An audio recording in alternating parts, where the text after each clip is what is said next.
इस वक्त जहां दुनिया का सारा फोकस गाजा में होने वाली इजराइल पैलेस्टाइन वार पर है, वही दूसरी तरफ पिछले 1.5 साल से जारी रशिया यूक्रेन वॉर में एक बहुत ही बड़ा ट्विस्ट आ चुका है। अमेरिका और यूरोपियन कंट्रीज अब यूक्रेन प्रेसिडेंट को प्रेशराइज कर रहे हैं कि वो रशिया के साथ डील करके इस वॉर को खत्म करे। और इवन इस डील के नतीजे कुछ भी हो, अगर रशिया को कुछ देना भी पड़ता है तो इस टोटली फाइन। इस 360 डिग्री टर्म की सबसे बड़ी एग्जांपल है टाइम मैगजीन, जिसने 2022 में यूक्रेनियन प्रेसिडेंट जेलेंस्की को the person of the year nominate किया था। अब यही टाइम मैगजीन यह रिपोर्ट कर रहा है कि जेलेंस्की इस वॉर में बिल्कुल अकेले पड़ चुके हैं। आर्टिकल में मजीद ये लिखा है कि यूक्रेनियन प्रेसिडेंट को लगता है कि वेस्टर्न पावर्स ने उन्हें धोखा दिया है। This could be possible beginning the ends of a Ukraine. आज की वीडियो में हम यही देखेंगे कि अमेरिका और सारे नेटो कंट्रीज मिलकर भी आखिर इस वॉर में फेल कैसे हुई, और दूसरी तरफ इतने मीडिया प्रोपेगेंडा और सैंक्शंस के बावजूद रशिया आज भी इतना पावरफुल कैसे है कि सारे नेटो कंट्रीज मिलकर भी उसका कुछ नहीं बिगाड़ सके।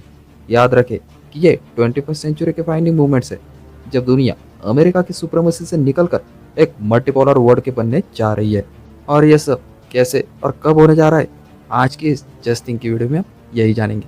तो चलो फिर वीडियो शुरू करते हैं। 24 फरवरी 2022 की सुबह रशिया ने 2 लाख फौजियों और कई टैंक्स के साथ इन 3 साइड से यूक्रेन पर अटैक कर दिया। उनका गोल ये था कि जल्द से जल्द यूक्रेनियन कैपिटल कीव तक पहुंचकर उस पर कब्जा किया जाए। जवाब में यूक्रेन ने वेस्ट से मिलने वाले हथियारों के साथ कई महीने रशियन अटैक को रेजिस्ट किया, पर आज करीबन 1.5 साल बाद रशिया इन सारे हाईलाइटेड एरियाज को अपने कंट्रोल में ले चुका है। हालांकि पिछले 1.5 साल से अमेरिका और यूरोपियन कंट्रीज $1 बिलियन ऑफ के वेपन्स यूक्रेन को सप्लाई कर चुके हैं। वेस्टर्न मीडिया भी पिछले 1.5 साल से सबको कन्विंस कर रहा है कि यूक्रेन वॉर जीत रहा है, रशिया की इकोनॉमी बर्बाद हो रही है, पुतिन की गवर्नमेंट खत्म होने वाली है। पर यह सब बातें रियलिटी से कई दूर है। सबसे पहले तो मीडिया का यह क्लेम कि सैंक्शंस के बाद रशिया की इकोनॉमी कोलैप्स कर रही है, ये बिल्कुल भी सच नहीं है, बिकॉज तकरीबन 100 कंट्रीज ने रशियन सैंक्शंस को एक्सेप्ट ही नहीं किया था। इवन दुनिया की बड़ी इकोनॉमीज जैसे कि China, India, Mexico, Brazil, Turkey, UAE, Saudi Arabia, इन सब कंट्रीज ने इन सैंक्शंस को रिजेक्ट किया है, बिकॉज कि रशिया एक बहुत ही इंपॉर्टेंट सप्लायर है। दरअसल रशिया नेचुरल रिसोर्सेज से माला माल है।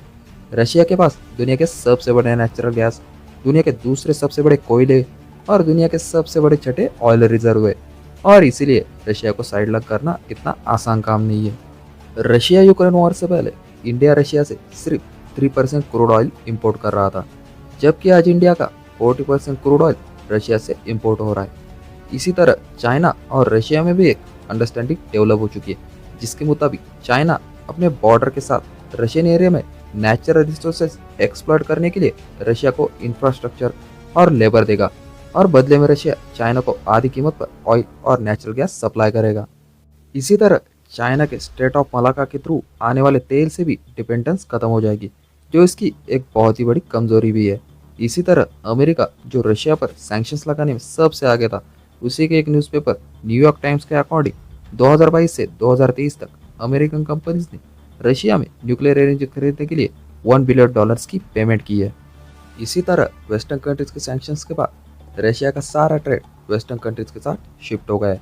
सेंट्रल एशियन कंट्रीज जैसे कि किर्गिस्तान, अर्मेनिया और जॉर्जिया मिडलमैन के तौर पर काम कर रहे हैं। यूरोप का सारा माल इन कंट्रीज में आता है और रशिया इनसे यूरोपियन माल खरीद लेता है। इसी तरह कुछ रिपोर्ट्स है कि अभी भी फ्रांस और जर्मनी रशिया से इसी रूट के थ्रू सी ट्रेड कर रहे हैं। इसी तरह रशियन रूबल भी अपने प्री वॉर के लेवल पर पहुंच चुका है, और इसमें रशियन गवर्नमेंट की स्मार्ट प्लानिंग का बहुत बड़ा हाथ है। जब रशिया पर सैंक्शंस लगी और रूबल कोलैप्स कर गया, तो गवर्नमेंट ने फॉरेन करेंसी बाय करना बैन कर दिया और एक्सपोर्ट करने वाली रशियन कंपनीज को फोर्स किया कि वो अपने 80% प्रॉफिट रशियन रूबल में ही रखे। इसी इंपोर्ट बैन और हाई रूबल डिमांड की वजह से रशियन करेंसी बाउंस बैक करके पिछले 8 साल के सबसे हाई लेवल पर पहुंच चुकी है। So in that share mall currency, alternative partners और कंटिन्यूस सप्लाई ऑफ कैश के साथ पुतिन ने एक ऐसी इकोनॉमी खड़ी कर ली है कि रशिया अगले 5 साल भी यूक्रेन वॉर को सस्टेन कर सकता है। लेकिन दूसरी तरफ वेस्टर्न इकोनॉमीज और स्पेशली यूक्रेन शायद अब इस वॉर को लंबे समय तक सस्टेन ना कर सके। इसीलिए आप सबको बड़ा ओपनली नजर आ रहा है कि अमेरिका इस वॉर से अब बाहर निकलना चाह रहा है। अब ये अमेरिकन सेनेटर जॉर्ज होली का एक क्लिप सुनो कि वो इस सारे इशू पर क्या कह रहे हैं। of it wasn't Zelensky. The conflict is a total stalemate. That's what he said. Totally frozen, I believe, was what his words were. Which is also what the administration told us yesterday. Which leads me to ask, what is the goal here for the United States? I mean, what is it this administration wants to do? I have no earthly idea. In short वही America जो हर वक्त ये claim कर रहा था कि Russia को हराए बगैर हम पीछे नहीं हटेंगे, अब खुद ही एक ऐसी दंगली में फंस चुका है कि जहाँ उसे समझ नहीं आ रहा कि आगे जाना है या फिर पीछे। यूक्रेन वॉर का डिसीजन अब सिर्फ एक सवाल पर डिपेंडेंट है कि कौन ज्यादा अरसे तक ये जंग लड़ेगा।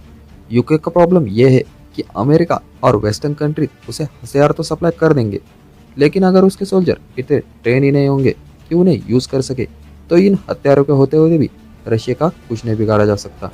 और अब जबकि मिडिल ईस्ट में एक और वॉर शुरू हो चुकी है, तो इसमें एक बार फिर अमेरिका और वेस्टर्न कंट्रीज डायरेक्टली इन्वॉल्व हो रहे हैं।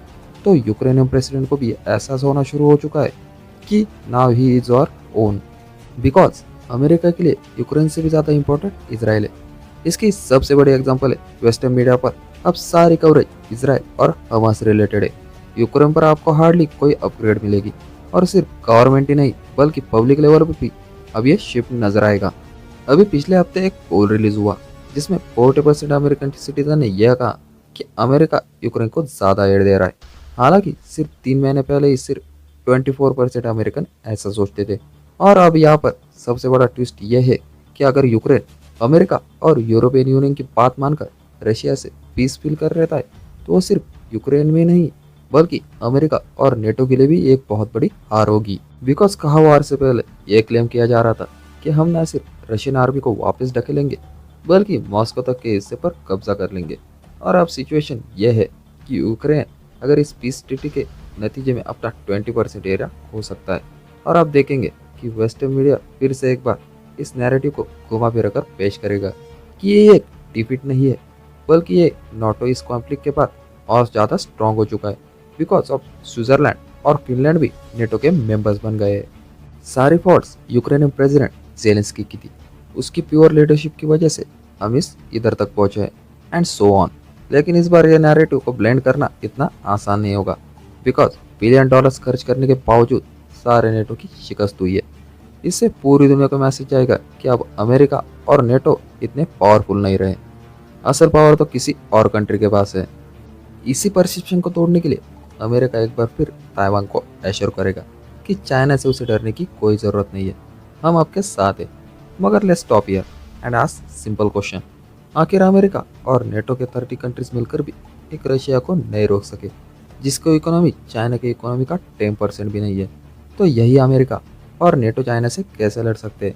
आखिर ये चाइना को बहुत ही थैंकफुली केयर थ्रू करना चाहिए और सोचना चाहिए कि यही अमेरिका यूक्रेन की तरह ताइवान को चाइना के खिलाफ एज ए प्रॉक्सी तो यूज़ नहीं कर रहा, और यही ताइवान का अंजाम भी यूक्रेन की तरह नहीं हो जाए। अमेरिका में भी लोग गवर्नमेंट को क्वेश्चन कर रहे कि अगर इतने पैसे खर्च करने के बावजूद इतनी पूरी इकोनॉमी बर्बाद करने के बाद इस ट्रीटी साइन करनी थी, तो शुरू में यूक्रेन को पंप करने की क्या ज़रूरत थी? 6 साल पहले अमेरिकन पॉलिटिकल एनालिस्ट जॉन मर्शिमर ने यह प्रेडिक्ट किया था कि अगर अमेरिका और नेटो ने यूक्रेन को वॉर में रशिया के खिलाफ उतारा तो उसका अंजाम सिर्फ ये होगा कि यूक्रेन बर्बाद हो जाएगा और अमेरिकन इकोनॉमी कोलैप्स कर जाएगी। दूसरी तरफ चाइना बहुत तेज़ी से डिफरेंट कंट्रीज में इन्वेस्टमेंट कर रहा है, चाहे वो साउथ अमेरिका हो या फिर अफ्रीका।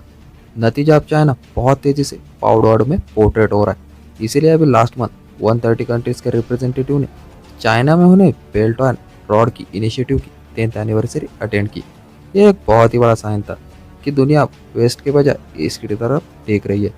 आने वाले कुछ महीनों में हमारी दुनिया बदलने जा रही है और बैलेंस शिफ्ट होने वाला है, और इसके नतीजे अच्छे निकलेंगे या फिर बुरे, यह तो आने वाला वक्त ही बताएगा।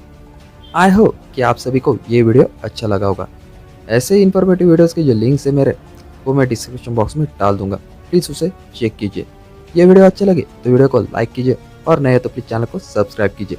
ये आपके लिए तो फ्री है, लेकिन मेरी इससे बहुत ज़्यादा हेल्प होती है। And thanks for watching.